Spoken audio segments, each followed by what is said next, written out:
एक बहुत पुराना जंगल था। वहां लोग जाने से डरा करते थे, क्योंकि जो भी रात के समय वहां जाता था वो कभी लौट कर नहीं आता था। शाम होने को आई है, ऐसा क्यों नहीं करते हैं कि हम जंगल के रास्ते चलें? ये रास्ता छोटा लगता है तो हम जल्दी अपने लक्ष्य तक पहुंच जाएंगे। नहीं भाई, मैंने सुना है इस जंगल में रात के समय कोई जाता है तो वापस नहीं आता है। ये खतरनाक हो सकता है। भला हमें लंबा रास्ता ही क्यों न लेना पड़े, हम उसी रास्ते से ही चलते हैं। अरे भाई, ऐसा कुछ नहीं है। लोगों ने खाली अफवाह फैला रखी है। इस जंगल में कुछ नहीं है और हम जल्दी ही निकल जाएंगे। इधर से गए तो रात होने से पहले पहले अपने अपने घर होंगे। जैसे ही वो दोनों जंगल में पहुंचते हैं, उनके सामने एक भूतिया सांप आ जाता है। आज तो मुझे दो दो शिकार एक साथ मिल गए। बताओ, पहले किसे खाऊं? अरे अरे, हमें जाने दो। मैं तो इसके कहने पर आया था, इसे खा लो तुम, पर मुझे जाने दो। ये तो यहाँ आने से पहले सोचना चाहिए था। और भूतिया सांप उन दोनों को एक साथ अपनी लंबी पूंछ में बांधकर खाने लगता है। वहां से सिर्फ उनके चीखने चिल्लाने की आवाजें ही बाहर आती हैं और वो कभी किसी को नहीं मिलते। फिर कुछ दिनों के बाद उस जंगल में सोहन नाम का एक युवक किसान जाता है। चलो जल्दी जाकर लकड़ी काट लेता हूँ, वरना अगर देर हो गई तो आज खाने को कुछ नहीं रहेगा। माँ भी इंतजार करने लगती है। जल्द से जल्द लकड़ियाँ काट कर घर वापस आ जाऊंगा। रुक जा, कुछ खाने के लिए बांधा है, लेते जा। दोपहर में बैठकर कुछ खा लियो और जल्दी वापस भी आ जाइयो।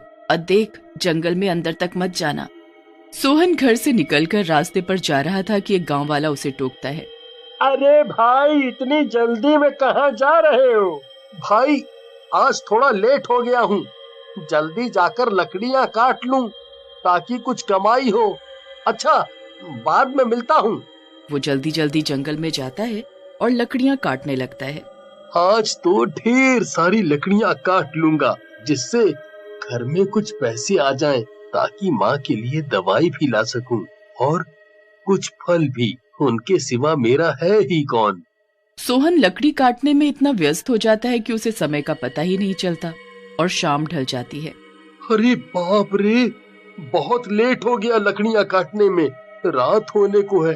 अब निकलता हूँ यहाँ से। माँ राह देख रही होगी। अरे, ये कैसी आवाज है? कोई है क्या यहाँ पर? अगर कोई है तो बता दो, मैं बाहर निकलने जा रहा हूँ, तो तुम मेरे साथ चल सकते हो। फिर से वही सरसराहट की आवाज आती है, पर कोई जवाब नहीं आता। ये कैसी आवाज है? ये तो बहुत डरावनी लग रही है। चलो, मैं जल्दी से बाहर निकलता हूँ। अरे, रास्ता तो यही था। मैं यहीं से तो अंदर आया था। अब यहाँ कोई रास्ता ही नहीं है। मैं बाहर कैसे जाऊँ? सोहन डरते हुए तेज कदमों से चलने लगता है। रात हो जाती है, पर वो जंगल के बाहर नहीं निकल पाता। चलते चलते वो एक नदी के पास पहुंचता है, जिसके अंदर चांद का प्रतिबिंब दिख रहा था। सोहन उसी नदी में हाथ मुंह धोता है और दोपहर का खाना निकाल कर खाने बैठता है। तभी फिर से उसे सरसराहट की आवाज आती है। वो पलट कर देखता है तो हक्का बक्का रह जाता है। वहाँ एक बहुत बड़ा भूतिया सांप था। उसने फन फैलाया हुआ था और उसके दो बड़े बड़े दांत थे। मुझको बुला रहा था ना? ले, मैं तेरे सामने आ गया। अब क्या बोलना चाह रहा है? बोल, वरना मैं इंतजार नहीं करूंगा और तुझे आ जाऊंगा। मुझे बहुत तेज भूख लगी है। सुबह से मैं तेरे पीछे पीछे घूम रहा हूँ। लगा शाम हो गई, तू यहीं रहेगा, तो मैंने तुझ पर हमला करने के लिए मौका ढूंढना शुरू कर दिया। देखो, मुझे बहुत डर लग रहा है। ये बात तुम्हें पहले ही बता दूं, तुम मुझे मत खाओ। मैं अपनी माँ का इकलौता लड़का हूँ।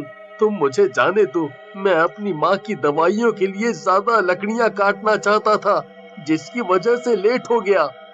और मैं तुम्हें कुछ नहीं कह सकता। बस मैं अपनी माँ के पास जाना चाहता हूँ। अगर तुम्हें मेरी बात पर यकीन नहीं है तो तुम मुझे कल खा लेना, पर आज मुझे लकड़ियाँ लेकर मेरी माँ के पास जाने दो, ताकि मैं उसके लिए दवाइयाँ दे सकूं। मैं तुमसे वादा करता हूँ, मैं कल खुद आ जाऊंगा, पर बस मुझे आज के लिए यहाँ से जाने दो। मैं तुझ पर विश्वास कैसे करूं? मुझे तो अभी भूख लगी है, और यहाँ से जाने के बाद कोई वापस नहीं आता है, इतना तो मैं जानता ही हूँ। तुम्हारी बात पर मुझे यकीन नहीं है।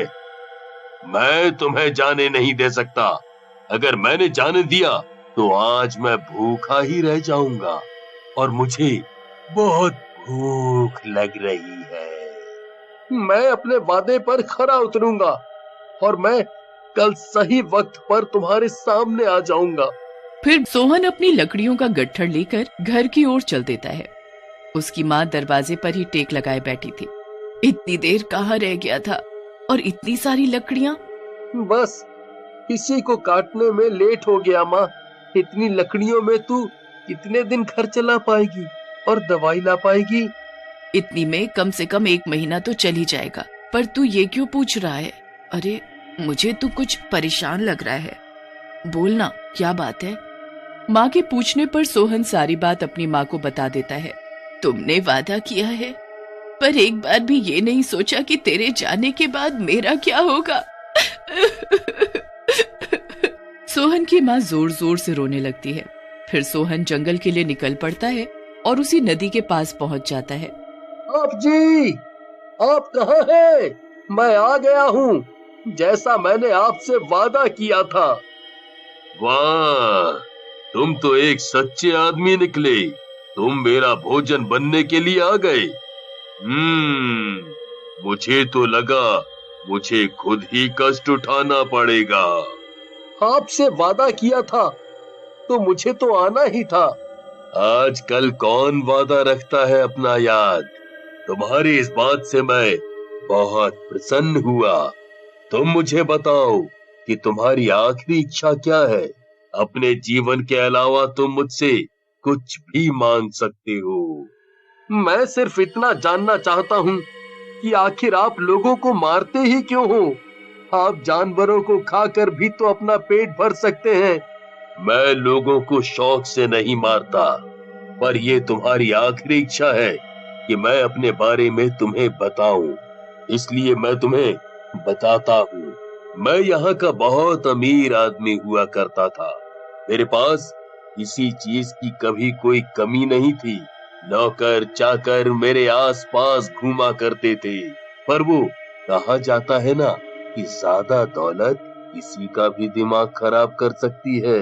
लोग घमंड में आकर अपने माँ बाप को भी भूल जाते हैं, और यही गलती मैंने भी की। मैंने अपने माँ बाप के साथ हमेशा बुरा व्यवहार किया, उन्हें कोठरी में बंद कर दिया।